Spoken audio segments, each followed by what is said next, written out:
एक समय की बात है कि एक गरीब आदमी था। वह सेठ के पास गया और बोला, सेठ जी मैं आपसे उधारी लेने आया हूँ, कृपया कर आप मुझे 500 रुपये दे दो, मैं 1 साल के अंदर आपके रुपये वापस कर दूंगा। सेठ ने उसकी बात पर विश्वास कर उसे 500 रुपये दे दिए। 1 साल बीत जाने के बाद भी जब उस व्यक्ति ने सेठ के 500 रुपये नहीं लौटाए, तब सेठ को मजबूरन उसके घर जाना पड़ा, लेकिन वहाँ वह व्यक्ति नहीं मिला।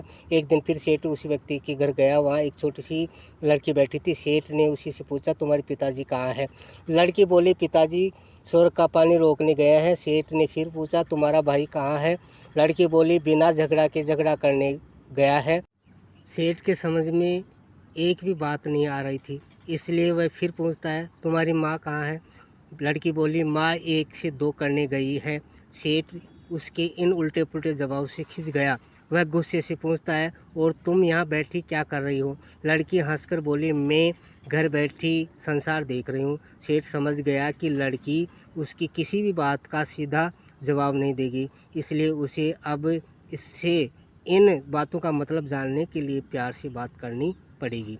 सेठ ने चेहरे पर मुस्कान लाकर पूछा, बेटी तुमने जो अभी अभी मेरे सवालों के जवाब दिए उनका मतलब क्या है? मैं तुम्हारी एक भी बात का मतलब नहीं समझ सका, तुम मुझे सीधे सीधे इनका मतलब समझाओ। लड़की ने भी मुस्कुराकर पूछा, अगर मैं सभी बातों का मतलब समझा दूं तो आप मुझे क्या देंगे? सेठ के मन में सारी बातों को जानने की इच्छा थी। वह बोला, जो मांगोगी वही दूंगा। तब लड़की बोली, आप मेरे पिताजी का सारा कर्जा माफ़ कर देंगे तो मैं आपको सारी बातों का अर्थ बता दूंगी। सेठ ने कहा, ठीक है, मैं तुम्हारे पिताजी का सारा कर्जा माफ़ कर दूंगा, अब तो सारी बातों का अर्थ समझा दो। लड़की बोली, सेठ जी आज मैं आपको सारी बातों का अर्थ नहीं समझा सकती, आप कल आइए, कल मैं ज़रूर बता दूंगी। सेठ अगले दिन फिर उस व्यक्ति के घर गया। आज सभी लोग मौजूद थे।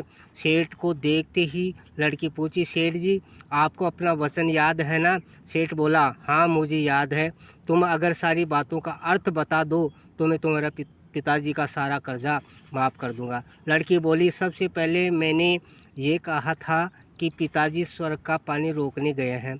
इसका मतलब था कि वर्षा हो रही थी और हमारे घर की छत से पानी टपक रहा था। पिताजी पानी रोकने के लिए छत को ठीक कर रहे थे। यानी वर्षा का पानी आसमान से गिरता है और हम लोग तो यही मानते हैं कि आसमान में ही स्वर्ग है। बस पहली बात का अर्थ यही है। दूसरी बात मैंने कही थी कि भैया बिना झगड़ा के झगड़ा करने गए हैं। इसका मतलब था कि वे रेंगने के कांटे को काटने गए थे। अगर कोई भी रेंगने के कांटे को काटेगा तो उसके शरीर में जहाँ तहाँ कांटा गड़ ही जाएगा, यानी झगड़ा नहीं करने पर भी झगड़ा होगा और शरीर पर खरोंच आएगी। सेठ उसकी बातों से सहमत हो गया। वह मन ही मन में उसकी चतुराई की प्रशंसा करने लगा। उसने उत्सुकता के साथ पूछा, और तीसरी चौथी बात का मतलब बेटी? लड़की बोली, सेठ जी तीसरी बात मैंने कही थी कि माँ 1 से 2 करने गई है। इसका मतलब था कि माँ अरहर दाल को पीसने यानी उसे 1 का 2 करने गई है। अगर साबुत दाल को पीसा जाए तो 1 दाना का 2 भाग हो जाता है, यही था 1 का 2 करना।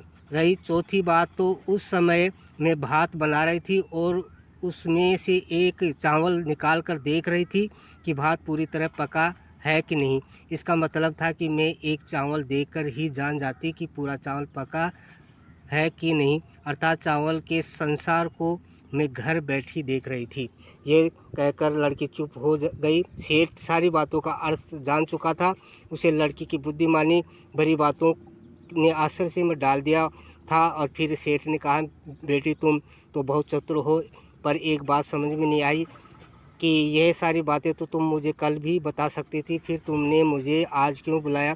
लड़की हंसकर बोली, मैं तो बता ही चुकी थी कि कल जब आप आए थे तो मैं भात बना रही थी। अगर मैं आपको अपनी बातों का मतलब समझाने लगती तो भात गीला हो जाता या जल जाता तो माँ मुझे ज़रूर पीटती। फिर घर में कल और कोई भी नहीं था। अगर मैं इनको बताती कि आपने कर्जा माफ़ कर दिया तो मेरी बात का विश्वास नहीं करते। आज स्वयं आपके मुंह से सुनकर कि आपने कर्जा माफ़ कर दिया है, इनको विश्वास हो जाएगा, खुशी भी होगी। सेठ लड़की की बातों सुनकर बहुत ही प्रसन्न हुआ। उसने अपने गले से मोतियों का माला निकाल कर देते हुए कहा, बेटी ये लो अपनी चतुराई का पुरस्कार। तुम्हारे पिताजी का कर्जा तो मैं माफ़ कर ही चुका हूँ। अब तुम्हें या तुम्हारे घर वालों को मुझसे बहाना नहीं बनाना पड़ेगा। अब तुम लोग निश्चित होकर रहो। अगर फिर भी कभी किसी चीज़ की ज़रूरत हो तो बेझिझक होकर मुझसे कहना। इतना कहकर सेठ जी लड़की को आशीर्वाद देकर चला गया। लड़की के परिवार वालों ने उसे खुशी से गले लगा लिया। जय हिंद, जय भारत।